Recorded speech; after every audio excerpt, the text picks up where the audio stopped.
राधे राधे दोस्तों, स्वागत है आपका अपने चैनल पर। कैसे हैं आप? आशा करता हूं कि आप सभी लोग स्वस्थ होंगे, मस्त होंगे और अपने अपने कामों में व्यस्त होंगे। तो चलते हैं दोस्तों आज की नई कहानी पर। माँ बाप की दुआएं। एक किसान था जो बहुत मेहनती था। वो अपने खेतों में पूरे जी जान से काम करता था। उसे अपनी मेहनत का फल भी मिलता था। हर बार उसकी फसल दूसरे किसानों से बेहतर होती थी। किसान के 3 पुत्र थे, लेकिन किसान ने कभी भी अपने पुत्रों से खेतों का काम नहीं करवाया। किसान चाहता था कि मेरे लड़के पढ़ लिख कर कामयाब इंसान बने। किसान का बड़ा लड़का कुछ दिन स्कूल जाने के बाद उसका मन पढ़ाई में नहीं लग रहा था। पिताजी के बहुत समझाने के बाद भी लड़का स्कूल नहीं गया और अपने पिताजी के साथ खेतों में काम करवाने लगा। किसान के दोनों छोटे लड़के पढ़ने में बहुत होशियार थे। किसान और बड़ा लड़का भी दोनों छोटे लड़कों को कभी कोई काम नहीं कहते थे और उन दोनों लड़कों के लिए सारी व्यवस्थाएं करते थे।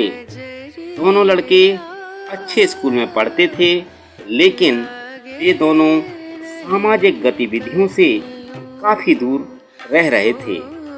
उन्हें सिर्फ अपनी पढ़ाई से ही मतलब रहता था, बाकी सब कुछ उनके लिए बेकार था।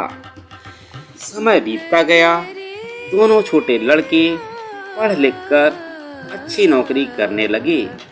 दोनों की अलग अलग शहर में नौकरी करते थे। वे दोनों अपने पिताजी के पास कई महीने में आते थे। किसान अपने दोनों लड़कों को बहुत याद करता था, लेकिन कोई सा भी लड़का अपने पिता को देखने के लिए भी नहीं आते थे। किसान अपने दोनों छोटे लड़कों की याद में दिन प्रतिदिन कमजोर होता जा रहा था। उधर दोनों छोटे लड़कों ने अपने लिए शहर में ही अलग अलग मकान ले लिया था और अपने मर्जी से अपने पिताजी को बताए बिना शादी भी कर ली थी। अब वे अपने पिताजी के पास जाते ही नहीं थे। उन्हें गांव में जाना पसंद ही नहीं था। वे दोनों भूल चुके थे कि वे गांव में ही खेल कूद कर बड़े हुए थे। किसान का बड़ा लड़का अपने पिताजी की बहुत सेवा करता था। वह पढ़ा लिखा नहीं था, लेकिन अपने कर्तव्यों को बखूबी जानता था। उसने अपने भाई के लिए कभी कुछ गलत नहीं कहा। कुछ दिनों के बाद किसान की मृत्यु हो जाती है, लेकिन मृत्यु से पहले वह अपने पुत्रों के लिए एक वसीयत के नाम पर 3 पत्र छोड़ जाता है। कहता है ये पत्र तीनों लड़कों को एक साथ दिए जाएं। यह खबर किसान के दोनों छोटे लड़कों तक भी पहुंच गई।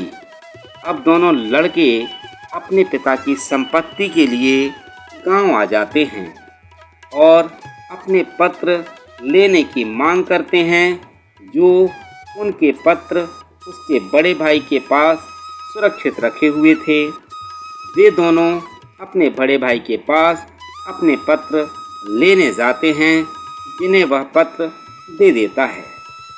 अब दोनों ये जानने के लिए कि पिताजी उनके लिए क्या देकर गए हैं, पत्र को खोलते हैं।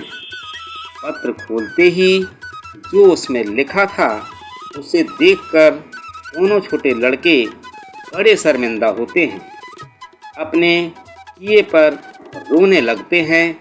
उनके पत्रों में लिखा था कि आज तक मैं जिंदा रहा अपने बड़े अनपढ़ नालायक बेटे की वजह से।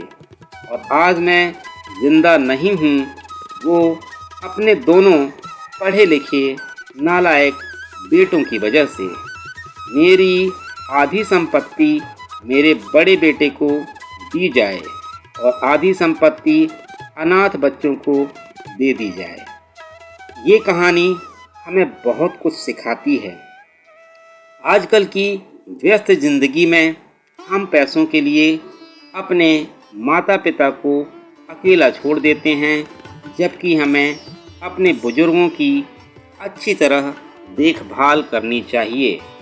हम शहर जाकर अपने गांव के परिवार को छोड़ देते हैं, पीछा उनसे छूट जाता है क्योंकि हम सिर्फ पैसों के पीछे भागने लगते हैं। इसलिए दोस्तों, इस कहानी से कुछ सीख लेनी चाहिए और सोचना चाहिए कि हमारे बड़े बुजुर्ग जो भी हैं उनकी सेवा में हमसे कोई कमी ना हो। हम सदा बड़ों का आशीर्वाद लेते रहें और जितना हो सके कोई भी हमसे बड़ा हो उनकी देखभाल, उनकी सेवा पूरी तरह से करते रहें। तो दोस्तों, कैसी लगी आज की कहानी? आशा करता हूँ कि आपको अच्छी लगी होगी। अगर अच्छी लगी हो तो कहानी को लाइक करिएगा, सब्सक्राइब करिएगा और अगर बहुत अच्छी लगे तो शेयर भी करिएगा। तो मिलते हैं दोस्तों अगली कहानी पर, तब तक बने रहिएगा इस चैनल पर। मिलते हैं दोस्तों कल अगली कहानी पर, तब तक के लिए सभी को राधे राधे। और पूरी कहानी सुनने के लिए आप सभी का बहुत बहुत धन्यवाद, दिल से आभार। बाय बाय दोस्तों।